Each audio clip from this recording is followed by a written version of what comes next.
Pawtucket. I'm Catherine Sotnick, Eyewitness News. Tonight, an Eyewitness News exclusive, robbing the cradle. Children's identities being stolen by the people they trust. I barely remember being 8 years old, never mind opening an account. At just 8 years old, this young woman was already $2,000 in debt.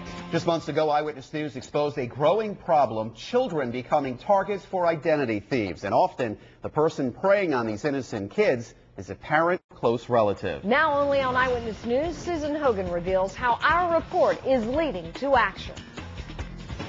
Shortly after our initial report aired, we heard from Congressman Jim Langevin's office. He is now introducing legislation that would protect children from this despicable crime.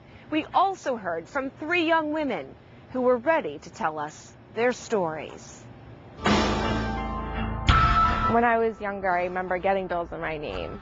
While most little girls are getting birthday invitations in the mail, little Ashley Cody was getting bills. By the age of 15, she was $800 in debt. I was shocked because I never had a balance. Exactly. I had no idea that I even owed the money. When Barbara Fiore turned 18 and got her first apartment, she was told she had an unpaid balance with the gas company of more than $650, dating back to when she was just 13 years old. I barely remember being 8 years old, never mind opening an account. And at just 8 years old, Dee St. Franco had racked up more than $2,000 in unpaid cable and phone charges. All 3 girls say they are victims of identity theft. The saddest part of all, they say the ID thieves were close relatives. I mean, yeah, it hurts, but it is what it is, and I kind of knew all along. I kind of expected it. Another thing these girls have in common, they were all in the foster care system in Rhode Island. And it wasn't until they turned 18 when they learned their financial reputations had been ruined by someone they trusted. This is just so wrong. Congressman Jim Langevin says for him, this issue is personal. As a young boy, his family took in foster children for years. Now he's written legislation that would require DCYF to do an annual credit check and fix any credit problem on each year the child is in state care. They're basically, when they're aging out of the system, they're operating, from a position of strength, and hopefully they can get access to things like credit and housing.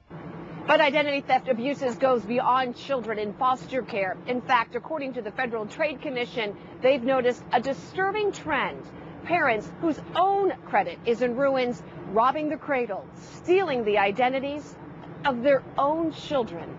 Eyewitness News asked the congressman whether he would consider expanding his legislation to include all children. Yeah, I think it's absolutely appropriate that we look to expand this not only to kids in the foster care system, but to find out how widespread this is for kids that in general. Congressman Langevin's office tells us that just last month, the Ways and Means Committee on Social Security met to address the issue of children and identity theft. They're now looking into the possibility of actually restricting the use of Social Security numbers for children so that they are better protected. We'll, of course, keep you posted. I'm Susan Hogan, Eyewitness News. You can learn much more about identity theft right now on our website, WPRI.com. Learn how to protect yourself from thieves and scam artists, and read the actual legislation proposed by Congressman Langevin to protect kids.